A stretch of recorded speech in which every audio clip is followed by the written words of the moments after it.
మనం ఏదైతే ఈ వికెట్ నుండి ఎక్స్పెక్ట్ చేసామో ఎగ్జాక్ట్ గా అదే జరిగింది. డే 3 ఫస్ట్ సెషన్ స్టార్టింగ్ లో Siraj back to back deliveries లో 2 వికెట్స్ తీశాడు. జో రూట్ ని సిరాజ్ ఒక నార్మల్ డెలివరీకి అవుట్ చేసిన నెక్స్ట్ బాల్ లో మాత్రం ఒక షార్ప్ షార్ట్ ఆఫ్ లెంత్ డెలివరీతో, ఒక్క మాటలో చెప్పాలంటే అన్ప్లేయబుల్ డెలివరీతో ఇంగ్లాండ్ కెప్టెన్ బెన్ స్టోక్స్ ని గోల్డెన్ డక్ చేశాడు. ఆ తర్వాత ఫస్ట్ సెషన్ మొత్తం కూడా England batters Brook and Jamie Smith కలిసి ఎటువంటి ప్రెజర్ తీసుకోకుండా ప్రెజర్ మొత్తం టీమిండియా వైపు బిల్డ్ చేశారు. ఫస్ట్ సెషన్ లో 2 వికెట్స్ ఇంగ్లాండ్ కి పోయినప్పటికీ ఓవర్ కి 6 రన్స్ లా స్కోర్ చేస్తూ 172 రన్స్ ని ఫస్ట్ సెషన్ లో చేశారు. దాంతో ఇంగ్లాండ్ 249 రన్స్ కి చేరింది. సో దాంతో ఇంగ్లాండ్ తమ ఫాలో ఆన్ ని కూడా తప్పించుకున్నారు. లంచ్ కి ముందు మన వాళ్ళు చాలా రన్స్ ఇచ్చేశారు. అండ్ లంచ్ బ్రేక్ తర్వాత టీమిండియా సెషన్ 2 లో ఇంగ్లాండ్ కి రన్స్ ని రెస్ట్రిక్ట్ చేసి కేవలం 106 రన్స్ ని మాత్రమే ఇచ్చారు. కానీ ఈ సెషన్ లో కూడా మన బౌలర్స్ బ్రూక్ అండ్ స్మిత్ ని అవుట్ చేయలేకపోయారు. సెకండ్ సెషన్ లో బ్రూక్ అండ్ జెమీ స్మిత్ ఇద్దరు కూడా తమ 150 ప్లే స్కోర్ ని దాటేశారు. ఈ వికెట్ నుండి మన స్పిన్నర్స్ జడేజా అండ్ సుందర్ కి మాత్రం ఎలాంటి హెల్ప్ దొరకలేదు. సెకండ్ సెషన్ ఎండ్ అయ్యే టైం కి ఇంగ్లాండ్ 355 రన్స్ ని చేసి ఇంకో 230 రన్స్ మాత్రమే వెనుకబడి ఉంది. టీ బ్రేక్ తర్వాత ఈ హైవే లాంటి వికెట్ పై ఆ 230 చేసి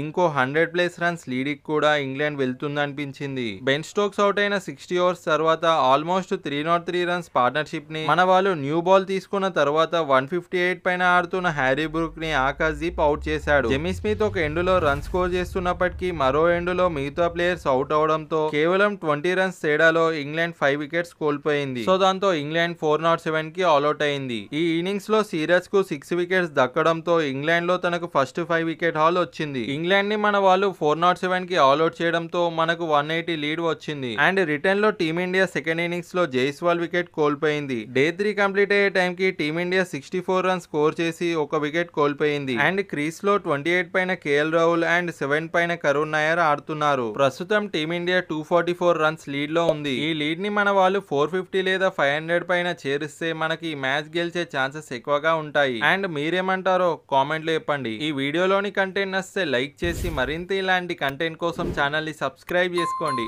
and thank you for watching.